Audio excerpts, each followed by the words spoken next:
Hello students, आज हम नया चैप्टर स्टार्ट करने वाले हैं जिसका नाम है the rise of nationalism in Europe. Europe में राष्ट्रवाद का निर्माण। अभी तक हमने जो राष्ट्र है नेशनलिज्म इन इंडिया है उसके बारे में पढ़ लिया, लेकिन ये क्या है पहला चैप्टर यही है the rise of nationalism in Europe. जो नेशनलिज्म है उसकी शुरुआत यूरोप में हुई थी। इंडिया में नेशनलिज्म है वो क्या ब्रिटिश गवर्नमेंट के अगेंस्ट में आया था। तो जो सारे काम यूरोप के देश हैं उनमें हुए, इंडिया ने उनको क्या है एज इट उसको एक्सेप्ट कर लिया था। ठीक, अब उनको पढ़ते जाएंगे कौन कौन से स्टेप हैं जिनको हमने एडोप्ट किया, किस किस तरह से यूरोप में नेशनलिज्म हुआ। तो यूरोप क्या है कॉन्टिनेंट है, ठीक, 30 के आसपास यहाँ कंट्री आते हैं और पुराना इसका कल्चर है यूरोप का। यहाँ जो कंट्री हैं रिलीजन यहाँ पूरे यूरोप में क्या है क्रिश्चियन है ज़्यादातर, ठीक है, मेजोरिटी, और बहुत कम माइनॉरिटी हैं दूसरे रिलीजन के। मेजोरिटी रिलीजन है वो है क्रिश्चियन। उसमें भी कई ब्रांच बटी हुई हैं, सेक्ट्स बचे हुए हैं, शाखाएं, पंथ बटे हुए हैं, ठीक है, ऑर्थोडॉक्स, कैथोलिक, प्रोटेस्टेंट, इस तरह से क्रिश्चियन में।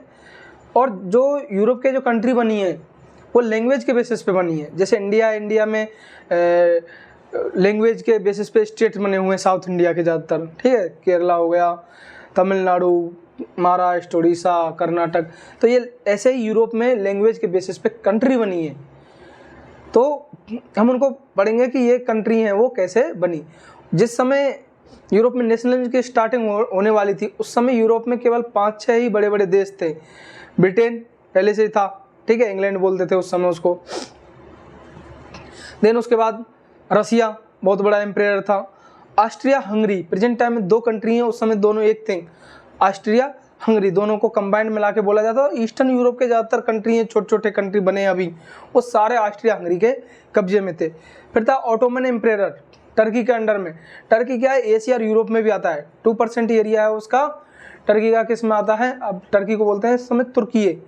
तो टर्की है उसका 2% एरिया यूरोप में आता है।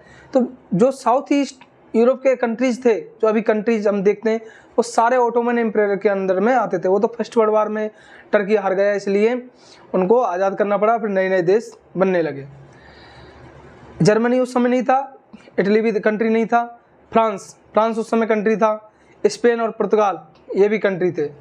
ठीक, तो सबसे पहले क्या है फ्रांस में नेशनलिज्म की स्टार्टिंग हुई, मोनार्की है उसको ख़त्म करके और नेशनलिज्म की स्टार्टिंग हो गई। फिर फ्रांस ने धीरे धीरे पूरे यूरोप में अपनी जो आइडियोलॉजी है उसको फैलाया, उसको लेकिन सक्सेस नहीं मिली शुरू में, उसके अगेंस्ट ही हो गए सारे यूरोप के कंट्री। और फिर धीरे धीरे बाद में दूसरे देश हैं वहाँ पर डेमोक्रेसी है उसकी स्टार्टिंग हुई और वहाँ से मोनार्की है, राजतंत्र है, राजा का शासन है वो ख़त्म हुआ वहाँ पर। ठीक, तो rise of nationalism in Europe, ठीक है, यूरोप कॉन्टिनेंट के बारे में पढ़ते हैं हम। इसमें सबसे पहले शुरुआत होती है 1848 की। एक चित्र बनाने वाले थे पेंटर फ्रेडरिक सोरेयू।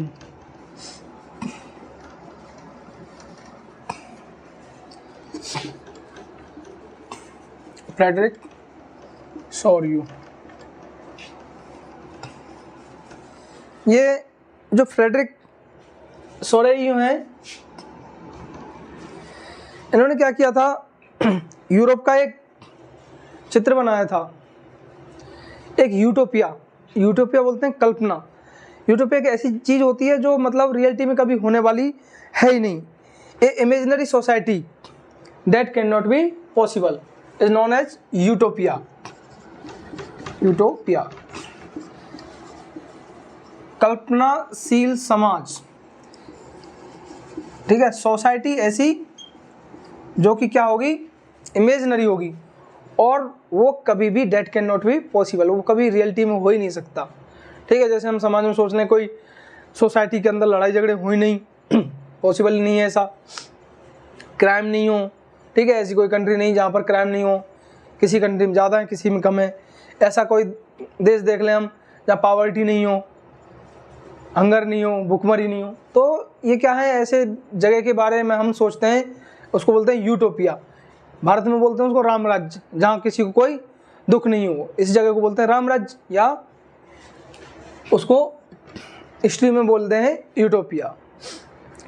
अब यूटोपिया में फ्रेडरिक सोरेयू हैं, इन्होंने एक चित्र बनाया, और वो चित्र किस तरह का था, उसमें जो स्वतंत्रता की देवी है फ्रांस में 1848 के आसपास, तब तक फ्रांस है उसकी रिवॉल्यूशन है वो हो चुकी थी, ठीक है। 1789 में फ्रेंच रिवॉल्यूशन हो गई, लेकिन तब तक केवल फ्रांस में ही डेमोक्रेसी थी, बाद में वहाँ भी मोनार्की स्टार्ट हो गई, बाकी यूरोप में मोनार्की चल रही थी, राजतंत्र ही चल रहा था। अब उस डेमोक्रेसी के जो कॉन्सेप्ट हैं उनको लाने के लिए अमेरिका और स्विट्ज़रलैंड, उस समय तक 1848 में अमेरिका, यूएसए और स्विट्ज़रलैंड कंट्री बन गए थे। वो अपने अपने देश के लोग हैं, वो झंडे के साथ इकट्ठे हो रहे हैं, उनके पीछे फ्रांस वाले हैं, वो उनके पास में खड़े हुए हैं ट्राई कर लिए हुए, उनके पीछे जर्मनी है और बाकी देश हैं यूरोप के, वो भी उनके पीछे पीछे चले आ रहे हैं। 1848 में जर्मनी और इटली कंट्री नहीं बने थे। 1870 के बाद दोनों कंट्री हैं, इनके हम आगे नेक्स्ट चैप्टर में आगे पढ़ेंगे कैसे कैसे बने हैं। लेकिन उस समय भी इन्होंने अपना जो फ्लैग है, नेशनल फ्लैग है, वो क्या कर लिया था, जर्मन लैंग्वेज स्पीकर पीपल हैं, उन्होंने अपना जो नेशनल फ्लैग है उसको बना लिया, और उसके साथ वो एक जो फ्रीडम की गॉडेस है उसके चारों ओर खड़े हैं, और बहुत लंबी लाइन लगा के लोग अपने अपने देश का झंडा लेके आ रहे हैं। ऊपर से जीसस क्राइस्ट हैं, क्योंकि क्रिश्चियन है, मैंने पहले ही बता चुका हूँ मैं इसमें यूरोप में। तो Christian Jesus Christ Isa Masih हैं, वो उनको आशीर्वाद दे रहे हैं ऊपर से, और जो उनकी गॉडेस हैं, प्रोफेट हैं, वो उनको क्या है, आशीर्वाद देने का काम कर रहे हैं। एक कल्पनाशील समाज है वो बनाया था, उसमें फीमेल भी शामिल थी, ठीक है, इक्वलिटी और डेमोक्रेसी है उसके बारे में बता रहे थे।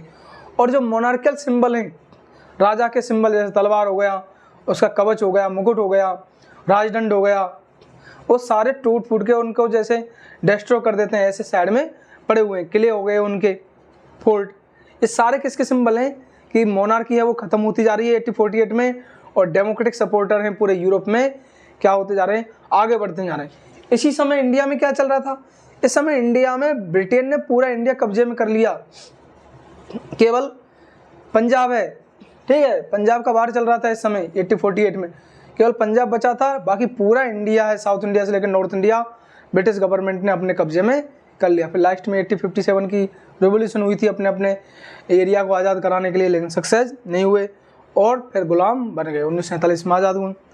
अब यूरोप में ब्रिटेन से अलग था, यूरोप में आपस में क्या है, खींचतान चल रही थी। ब्रिटेन क्या आइलैंड है, यूरोप है उससे थोड़ा सा इंग्लिश चैनल है बीच में, और तब वो आइलैंड है, इसलिए उसने पूरा फोकस ब्रिटेन ने किस पे लगा दिया, कॉलोनी कंट्री बनाने में, अफ्रीका में, ये एशिया में सारे देशों को गुलाम बना रहा था, और यूरोप के बाकी देश क्या है आपस में लड़ रहे थे, इसलिए ब्रिटेन इनसे आगे निकल गया। और फ्रांस जो कि पूरे यूरोप का लीडर बनने की सोच रहा था, वो इसमें इतना उलझ गया कि वो ब्रिटेन से बहुत पीछे रह गया, और ब्रिटेन जो वर्ल्ड की सुपर पावर बन गए इसी ईयर के बीच में। नेक्स्ट, अब इसमें आगे जो फ्रेडरिक सोरियो के चित्र हैं उसी से मिलते जुलते एक राइटर थे, अर्नेस्ट रेनन। इनको एक यूनिवर्सिटी में बुलाया और इस यूनिवर्सिटी में उन्होंने एक स्पीच दिया। वो स्पीच है वो इस नाम से पब्लिश हुआ, व्हाट इज़ नेशन, ठीक है, फ्रांस के थे ये। व्हाट इज़ नेशन, राष्ट्र क्या है, ये इन्होंने अपनी एक डेफिनेशन दी थी अर्नेस्ट रेनन ने कि राष्ट्र होता क्या है असलियत में। ये उस कॉन्सेप्ट को नहीं मान रहे थे कि नेशन एक ऐसी जगह है जहाँ पीपल हैं, कॉमन उनकी हिस्ट्री, कॉमन ग्लोरी है, कॉमन लैंग्वेज और कॉमन टेरिटरी है, उसको शेयर करते हैं। The area in which people live in share common language, common culture, common history and common territory. तो ये इस डेफिनेशन है वो नेशन की, इसको अर्नेस्ट रेनन है उन्होंने क्या है खारिज कर दिया, डिनाई कर दिया। इन्होंने अपनी बात बताई कि रियलिटी में नेशन क्या होता है। तो समझ लेते हैं इनकी बात। फ्रेडरिक सोरियो कौन थे, पेंटर थे। अर्नेस्ट रेनन है तो एक फिलोसफर थे, ठीक है, राइटर फिलोसफर जो लिखने वाले। अब ये कह रहे हैं कि नेशन के अंदर क्या होता है, नेशन एक लंबे समय की जो सेक्रीफाइस है, डिवोशन है, उनका क्या होता है, क्लाइमैक्स होता है। Nation is climax of devotion, sacrifice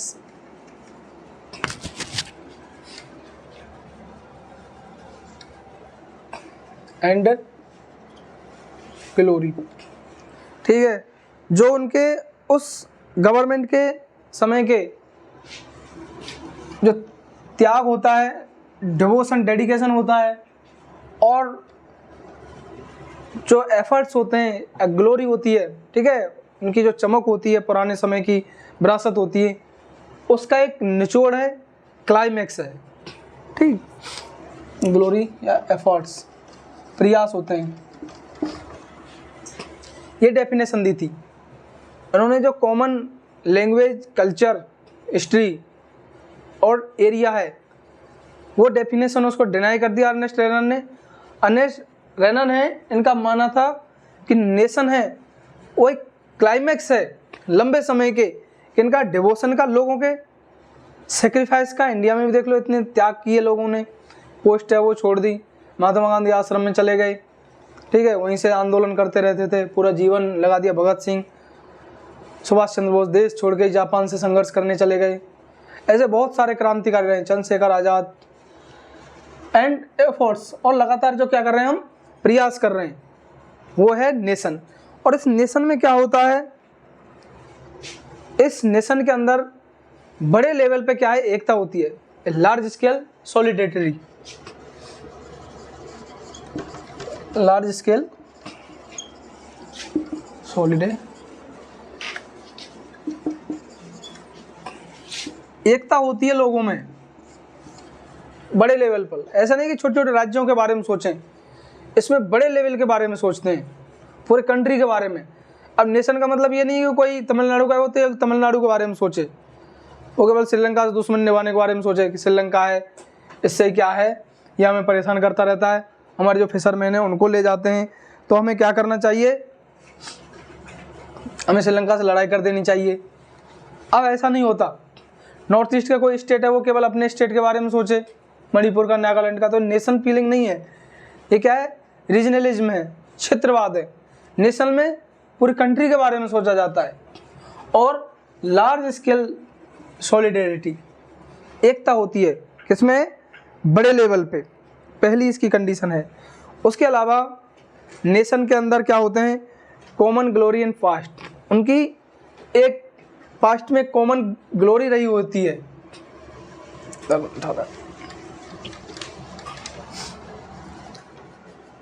common glory, glory मतलब उसका एक बहुत अच्छा शासन रहा है, ग्लोरी इन पास्ट। जैसे भारत में बात करें तो जो गुप्ता डायनेस्टी है, ठीक है, उस समय इतना बड़ा इंडिया है वो क्या था, प्रॉस्पर कंट्री था, इतना समृद्ध देश था। अंग्रेज़ों के आने से पहले मुगल एम्पायर, व्यापार इतना ज़्यादा था, ब्रिटेन में ज़्यादा गरीबी थी, इंडिया में क्या है उससे भी बहुत ज़्यादा पैसे वाला था। तो ये क्या है, हमारे एक ग्लोरी या ग्लोरियस पास्ट होता है किसी कंट्री के अंदर।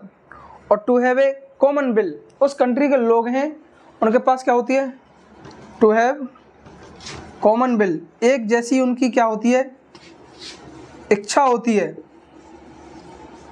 सामान्य इच्छा।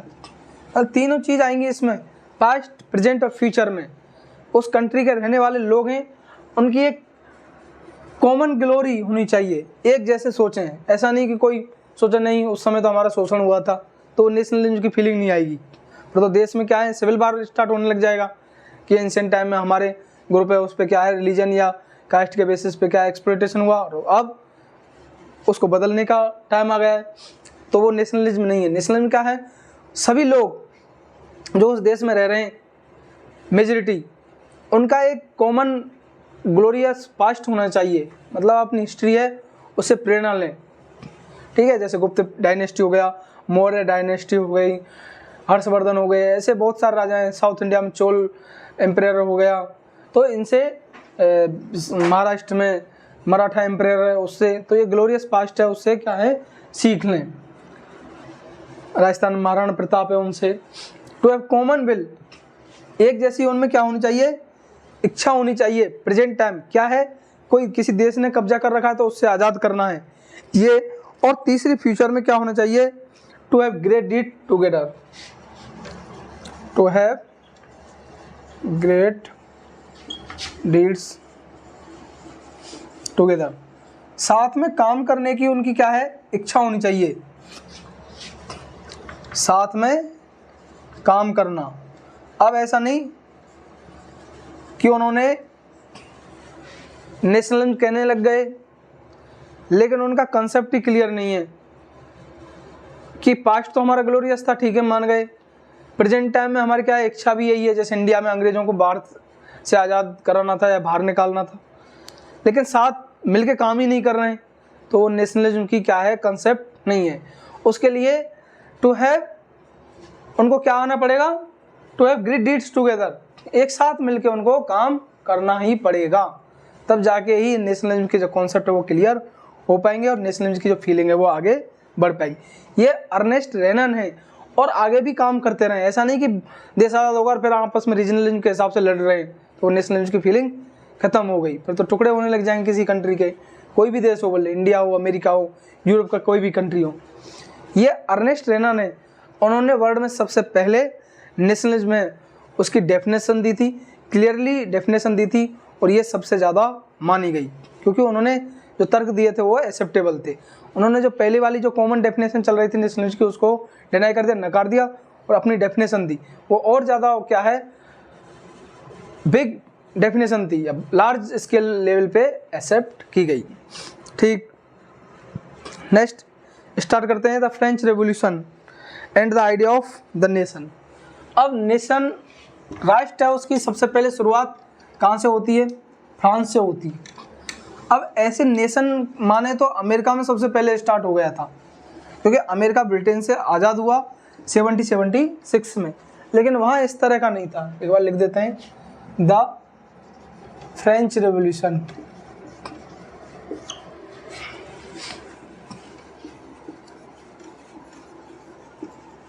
Revolution and the idea of nation. USA, America जिसको बोलते हैं, 1776 में ब्रिटेन उससे आज़ाद हो गया, लेकिन वो जो लोग जिन्होंने अपने आप को आज़ाद कराया वो वहीं के लोग थे, कहाँ के, ब्रिटेन के रहने वाले। ठीक है, वो दूसरी जगह नई जगह खाली करवाई थी, वहाँ रहने लग गए थे, उन्होंने टैक्स देने से मना कर दिया, लेकिन वहाँ नेशन के रूप में नहीं बना वो कंट्री, वो छोटे छोटे स्टेट में डिवाइड था। फिर बाद में उनमें समझौता हुआ, फिर उन्होंने एक कंट्री के रूप में एक्सेप्ट किया।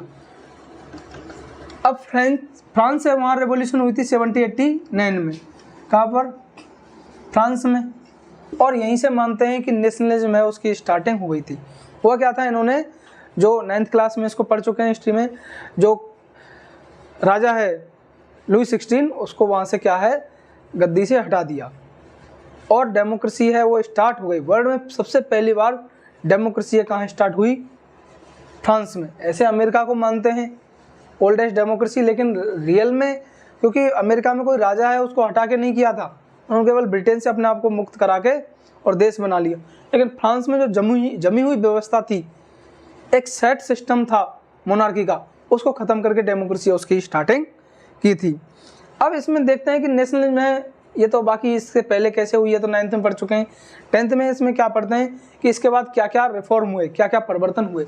तो फ्रांस में राजा है वो पूरी तरह से ख़त्म हो गया और चुने हुए कोई पॉलिटिकल पार्टी थी एक, ठीक है, जैकोबिन क्लब था, उसके हेड वो गवर्नमेंट है वो चला रहे थे।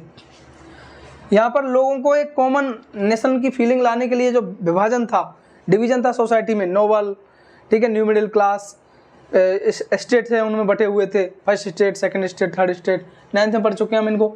इनकी जगह लोग हैं उनको क्या बोले गया, ला सितोयन,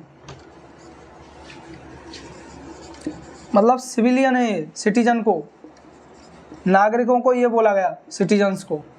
ला फ्रेंच लैंग्वेज में ये।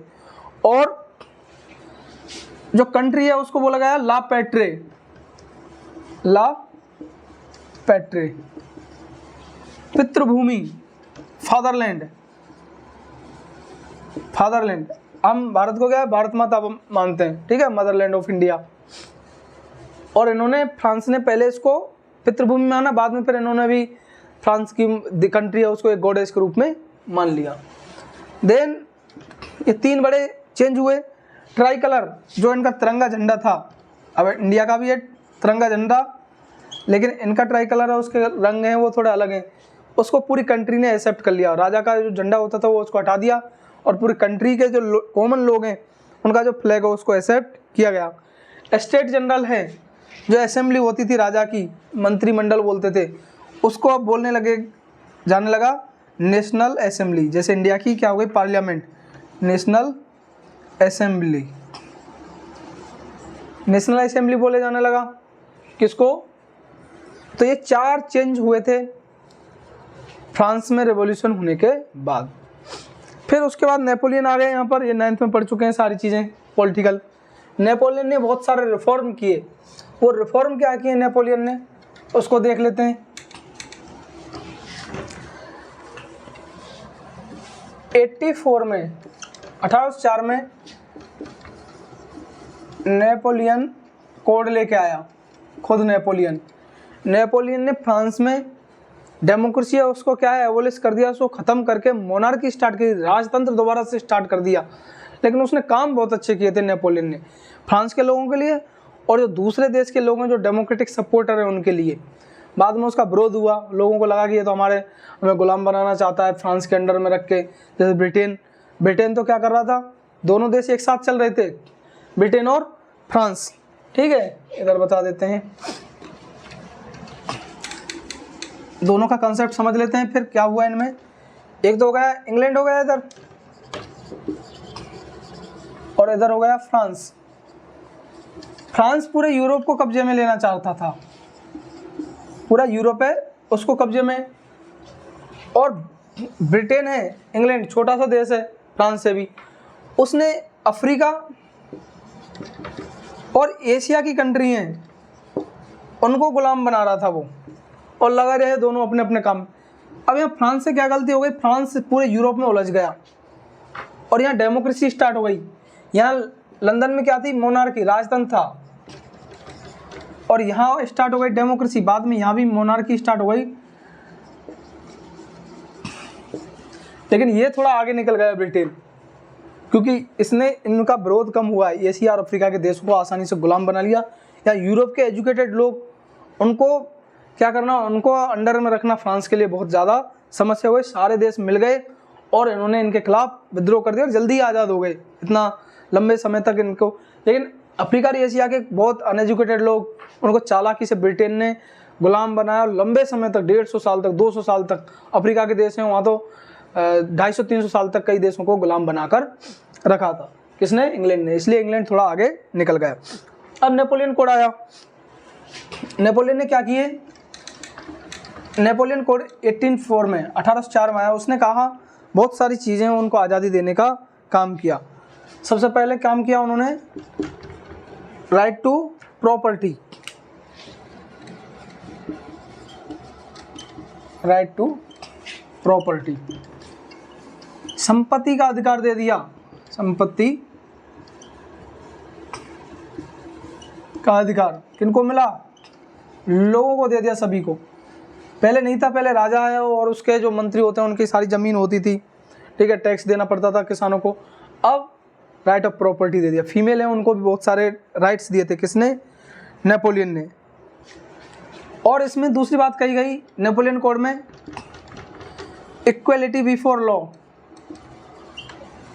बिफोर लॉ, लॉज, कानून के आगे सारे समान हैं। राजा नीचे, राजा तो ख़त्म ही कर दिया, खुद था ऐसे मोनार्की स्टार्ट की उसने, लेकिन उसने कहा कानून के सामने सभी बराबर है, ठीक है। कोर्ट भी देखा होगा, उसमें मूर्ति होती है, एक लेडीज होती है, उसकी आंखों में पट्टी बंधी रहती है और हाथ में तराजू, ठीक है। अब इसका मतलब ये नहीं कि आंखों में पट्टी बांधी तो उसको दिखाई नहीं दे रहा है, ठीक है, कि कानून अंधा है। अंधा नहीं है वो, इसका मतलब पट्टी इसलिए बांधी है कि वो सामने वाले को ये देख के डिसीजन नहीं दे पाए कि ये बहुत वाला पैसे वाला है, ठीक है, बहुत बड़ा बाहुबली है, जो अपराध किया उसको देख कर ही बराबर का न्याय करेंगे वो।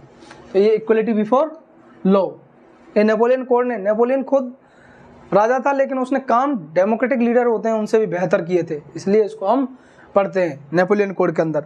तीसरा इसने किया, जहाँ जहाँ इसने दूसरे देशों को अपने कब्जे में लिया, हराया, ठीक है, और फ्यूडल सिस्टम खत्म कर दिया, फ्यूडल सिस्टम एबोलिश, इसको बोलते हैं सामंती व्यवस्था, सामंती व्यवस्था।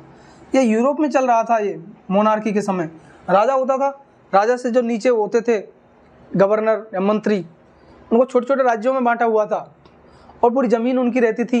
इंडिया में बोलते थे इसको जमींदारी व्यवस्था, ठीक है, जैसे राजा हो गया बड़ा, फिर उसके जो रिश्तेदार हैं या जो उनको अच्छा लगा या काम करने वाला है या युद्ध में अच्छा प्रदर्शन किया है तो उनको एक छोटे छोटे जिले बांट दिए, डिस्ट्रिक्ट, और वो किसानों से काम करवा के टैक्स वसूल करके राजा को दे रहा है, युद्ध कर रहे हैं तो राजा को सेना दे रहा है। ये यूरोप में भी सिस्टम था, इसको बोलते थे फ्यूडल सिस्टम, और इस फ्यूडल सिस्टम में इसको ख़त्म कर दिया क्योंकि ये राजा को स्ट्रॉन्ग बना रहे थे। नेपोलियन चाहता था कि यूरोप का और कोई देश स्ट्रॉन्ग नहीं रहे, तो इसने एबोलिश करवा दिया फ्यूडल सिस्टम। खुद भले मोनार्की था लेकिन बहुत सारे रिफॉर्म किए।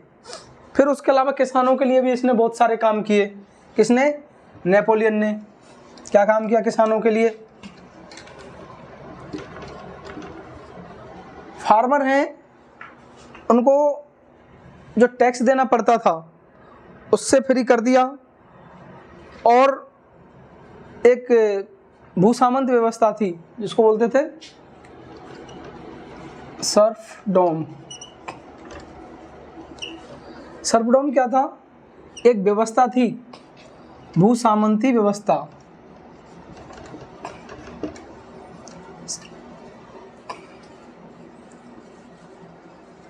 भू मतलब जमीन हो गई, सामंती फ्यूडल सिस्टम। इस टैक्स देना पड़ता था किसानों को, जो राजा था, छोटे राजा से नीचे जो ऑफिसर रहते थे उनको, ठीक है, जिनको हम फ्यूडल बोलते थे, सामंत। इस टैक्स को बोलते थे सर्फडॉम। इस सर्फडॉम को इसने, नेपोलियन ने ख़त्म करवा दिया। और एक दूसरा टैक्स था मैनोरियल ड्यूज, ये भी एक टैक्स था, जागीरदारी।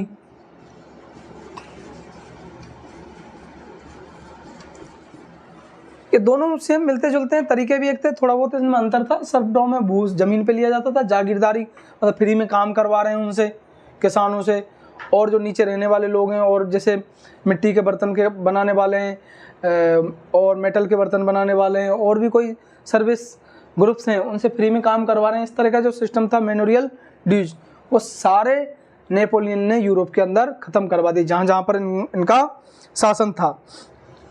ये तो रूरल एरिया में किया। अर्बन एरिया में क्या किया नेपोलियन ने?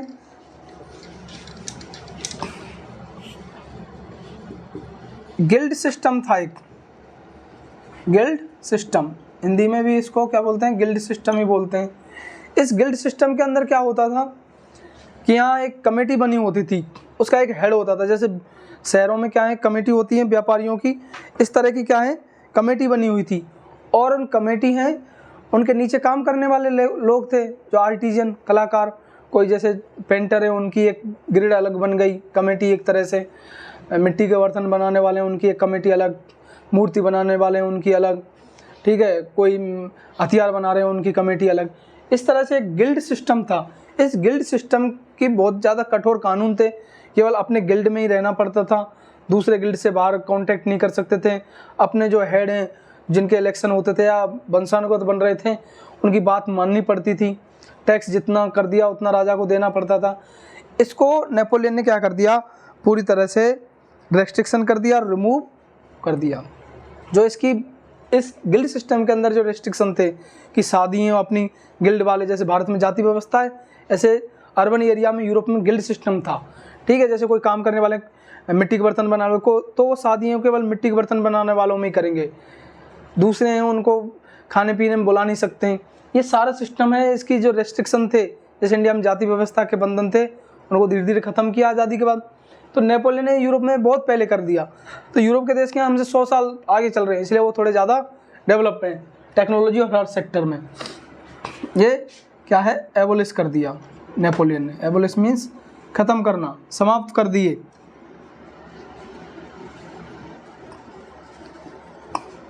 तो इस हिसाब से तो नेपोलियन बहुत बढ़िया हुआ, लेकिन बाकी यूरोप के देश हैं उनके लिए क्या है, खतरा बनता जा रहा था, इसलिए इसके विरोध होने लगे। इसके बाद इन्होंने जिस जिन कंट्री हैं उन पे कब्जा किया, वहाँ ट्रांसपोर्ट और communication improve, transport and communications,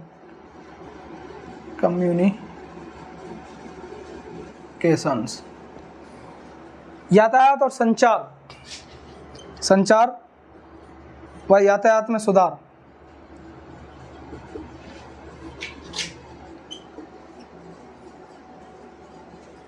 अब सुधार किस तरह से करवाए इन्होंने।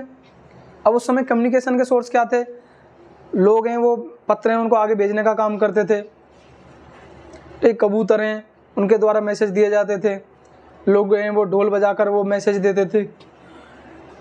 रोड हैं अच्छे बनाए, ठीक है, छोटे छोटे रोडों के चारों ओर सड़क हैं, उनके चारों ओर क्या है, पेड़ लगा दिए। इस तरह से उन्होंने क्या है, बहुत सारे काम किए किन्होंने, नेपोलियन ने। इंडिया में ये ट्रांसपोर्ट और कम्युनिकेशन शेरशाह सूरी ने बहुत ज़्यादा काम किया था इस पर। मिडिल पीरियड है, मिडाइवल इंडिया में आते हैं, मध्यकालीन भारत में शेरशाह सूरी, ठीक है, हुमायूं अकबर हैं उनके समय के। उन्होंने क्या किया था, इंडिया में बहुत सारी सड़कें वो अच्छी अच्छी बनवाई थी, डामर की तो नहीं थी लेकिन फिर भी कच्चे रोड हैं उनको बड़ा चौड़ा कर दिया था, और उनको उन पे गार्ड लगा दिए कि चोरी डकैती नहीं हो। सेम ऐसे ही काम नेपोलियन ने यूरोप के अंदर किए। तो इस हिसाब से तो नेपोलियन बहुत अच्छे अच्छे काम कर रहा था। उसके अलावा व्यापारियों के लिए क्या किया कि व्यापारी बेईमानी नहीं करें, उनके लिए उसने क्या, नेक्स्ट बताते हैं, उसने स्टैंडर्ड कर दिया, मतलब उनको एक मानक जो नाप तोल के यंत्र हैं, बांट होते हैं और नापने की जो यूनिट्स होती हैं उनका स्टैंडर्डाइजेशन कर दिया।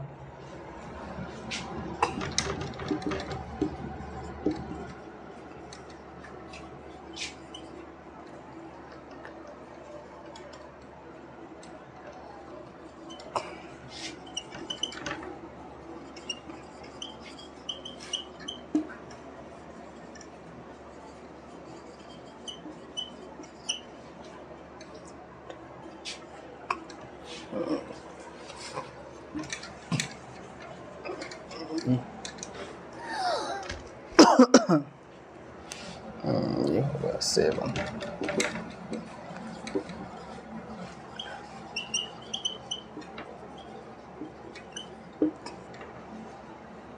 मानकीकरण कर दिया, ठीक है, किनका, माप तोल के यंत्रों का।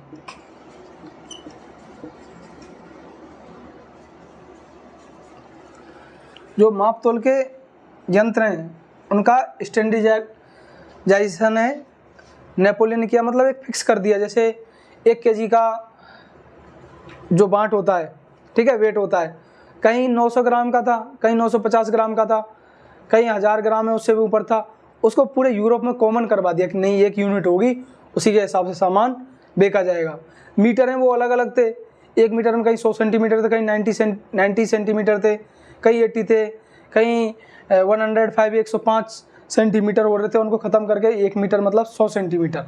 तो वो जो मैथ के वो स्टैंडर्ड हैं उनको फॉलो करवाया, और इससे क्या है, जो कस्टमर है उनको बहुत ज़्यादा फ़ायदा हुआ, और जो व्यापारी हैं वो चोरी कर रहे थे, जो राजा के साथ मिले हुए थे, बेईमानी कर रहे थे, उनको बहुत ज़्यादा नुकसान हुआ। नहीं मान रहे थे उनको सजा देने का काम कर रहा था, ठीक है। पूरा यूरोप नेपोलियन के किस में था, अंडर में था, इसलिए उसको क्या बोलते हैं, नेपोलियन को विश्व विजेता, ठीक है। पूरे विश्व को जीतने का एक तो अलेक्जेंडर ने काम किया था, सिकंदर ने, और दूसरे नंबर पे फिर किसने किया, नेपोलियन ने। अब इंडिया का नेपोलियन बोलते हैं समुद्रगुप्त को, मिडाइवल एंशिएंट हिस्ट्री में आते हैं, गुप्त डायनेस्टी में समुद्रगुप्त, उसने पूरे इंडिया को सबसे पहली बार जीता था, साउथ इंडिया भी, नॉर्थ इंडिया भी, इसलिए उसको बोलते हैं भारत का नेपोलियन। लेकिन नेपोलियन से तो वो बहुत साल पहले पैदा हो गए थे, कौन, समुद्रगुप्त। उसके अलावा उन्होंने एक और काम किया, कॉमन करेंसी स्टार्ट कर दी। पूरे कंट्री की क्या होगी, एक कॉमन करेंसी होगी हर देश की। उस कॉमन करेंसी से क्या हुआ, कस्टमर है उनको बहुत ज़्यादा फायदा हुआ। Start common currency. एक मुद्रा है, अब इंडिया की जैसे रुपये हो गए, पाकिस्तान का पाकिस्तान रुपया होता है, नेपाल का नेपाल रुपया, अमेरिका का डॉलर, पूरे यूरोप में यूरो होता है। ऐसे ही उसने हर कंट्री है, जैसे फ्रांस का फ्रैंक होता है, अब तो यूरो है, अडोप्ट कर रखा है फ्रांस ने भी। ब्रिटेन है, उसका होता था पाउंड, अब भी होता है उनका। तो ये कॉमन करेंसी स्टार्ट कर दी, जिससे कि लोग हैं उनको छोटे छोटे एरिया है उसमें डिवाइड बटे हुए थे, व्यापार करने में बहुत ज़्यादा समस्या होती थी, इसलिए पूरे यूरोप का यूरो होती है।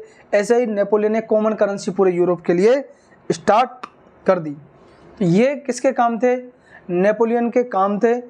इसमें आज हमने सबसे पहले क्या पढ़ा, नेशन है वो उसकी डेफिनेशन पढ़ी है। उसके बाद अर्नेस्ट रेनन है, उन्होंने क्या कंसेप्ट चेंज किया। फ्रेडरिक सेरियू ने जो चित्र बनाया था उसमें क्या क्या चेंज हुए। उसके अलावा फ्रेंच रेवोल्यूशन के बाद फ्रांस में क्या क्या डेमोक्रेसी के अंदर चेंज हुए। और फिर नेपोलियन है, नेपोलियन ने क्या क्या चेंज किए हैं।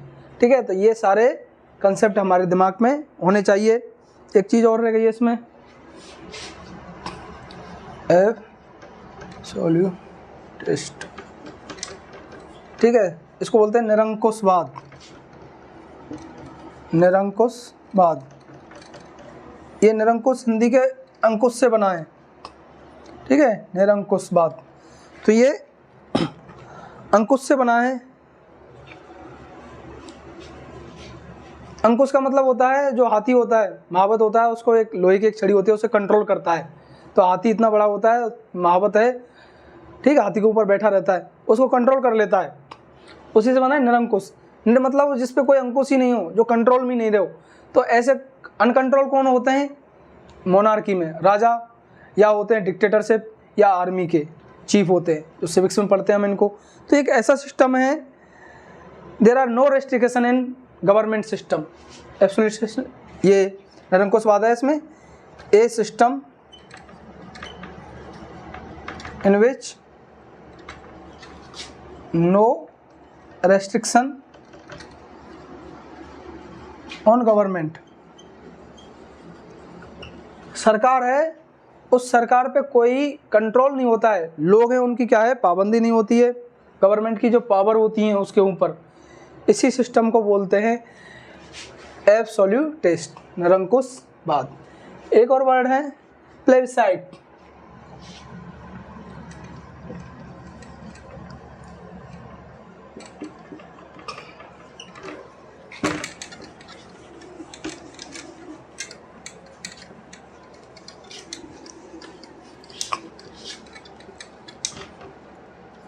इसका मतलब होता है जनमत संग्रह।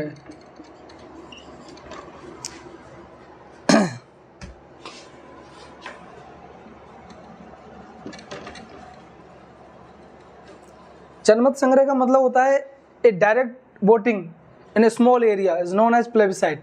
कुछ एरिया हैं वहाँ डायरेक्ट वोटिंग करवा सकते हैं, जैसे छोटे कंट्री होते हैं।